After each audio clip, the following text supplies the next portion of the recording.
तो स्वागत है आप सबका एक बार फिर से आपका अपने ही YouTube चैनल पर। वीडियो को लाइक शेयर और हमारे चैनल को सब्सक्राइब करके बेल आइकन को प्रेस जरूर करें।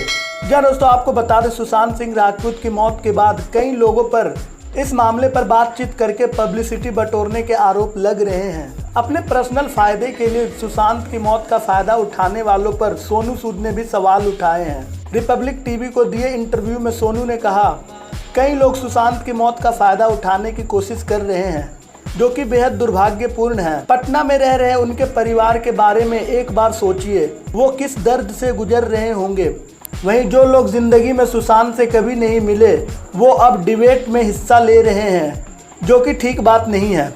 वहीं आपको बता दें, सोनू का इशारा कंगना रनौत पर था या नहीं, ये तो नहीं कहा जा सकता, लेकिन कंगना ही है जो सुशांत की मौत के बाद में नेपोटिज्म, कैंपबाजी, गुटबाजी की बात कहकर कई लोगों पर लगातार हमले बोल रही है।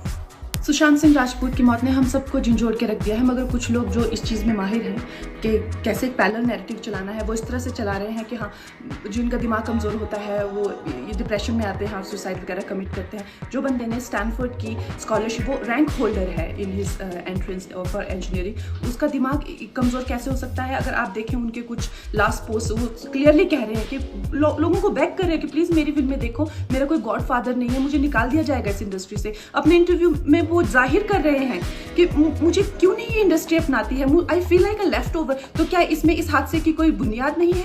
किस तरह से अगर किसी और स्टार किड ने इस तरह से 6-7 साल के स्पैन में काय पहुंचे, जैसे उनको कोई डेब्यू की कोई एक्नॉलेजमेंट, कोई अवार्ड नहीं मिला, या केदारनाथ या धोनी या छिछोरे जैसी फिल्म, एक गली बॉय जैसी एक वाहियात फिल्म को सारे अवार्ड मिलते हैं। Chhichhore is the best film and the best director, उनकी फिल्म को कोई एक्नॉलेजमेंट नहीं। हमें आपसे कुछ नहीं चाहिए, हमें आपकी फिल्में नहीं चाहिए, लेकिन जो हम खुद करते हैं आप हमारे एक्नॉलेजमेंट क्यों नहीं हमें देते हैं? मुझे इनकी फिल्में, मैं जो खुद फिल्में डायरेक्ट करती हूँ, उनको सुपरहिट फिल्मों को ये फ्लॉप घोषित करते हैं। मुझ पे 6 केसेस क्यों डाले गए, क्यों मुझे जेल में डालने की कोशिश की गई? और मुझे इनके जो चमचे जर्नलिस्ट हैं, वो सुशांत जैसे लोगों पे जो ब्लाइंड आइटम्स लिखते हैं कि वो साइकोटिक है, न्यूरोटिक है, एडिक्ट है। संजय दत्त की एडिक्शन तो आपको बहुत क्यूट लगती है। वो लोग मुझे मैसेज करते हैं कि तुम्हारा बहुत डिफिकल्ट टाइम है, तुम ऐसा वैसा स्टेप मत उठा लेना। ऐसा क्यों कहते हैं मुझे? ये क्यों मेरे दिमाग में डालना चाहते हैं कि आप सुसाइड कर लीजिए? तो ये सुसाइड थी कि ये प्लान मर्डर था? लेकिन सुशांत की गलती यही है कि वो उनकी बात मान गया। उन्होंने कहा तुम वर्थलेस हो, वो मान गया। उसने he didn't remember what his mother told him। उन्होंने कहा कि तुम्हारा कुछ नहीं होगा, वो मान गया। वो चाहते ही ये है कि वो इतिहास लिखे और ये लिखे कि सुशांत कमजोर दिमाग का था। वो ये नहीं बताएंगे कि क्या सच्चाई क्या है। तो हमें ये डिसाइड करना है कि who will write the history। वहीं आपको बता दें, कंगना ने एक इंटरव्यू में कहा था, मैं और सुशांत कभी नहीं मिले, लेकिन हम हमेशा क्लोज थे। सुशांत ने शायद ही मेरी कोई बर्थडे पार्टी अटेंड की होगी, लेकिन मेरी उनसे कभी बात नहीं हुई। मुझे अंकिता लोखंडे से सुशांत के बारे में जानकारी मिलती रहती थी। अंकिता सुशांत की 6 साल तक गर्लफ्रेंड थी।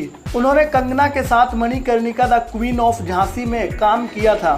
वहीं आपको बता दें, Manikarnika the queen of Jhansi में पहले सोनू सूद भी काम कर रहे थे, लेकिन उन्होंने फिल्म बीच में छोड़ दी।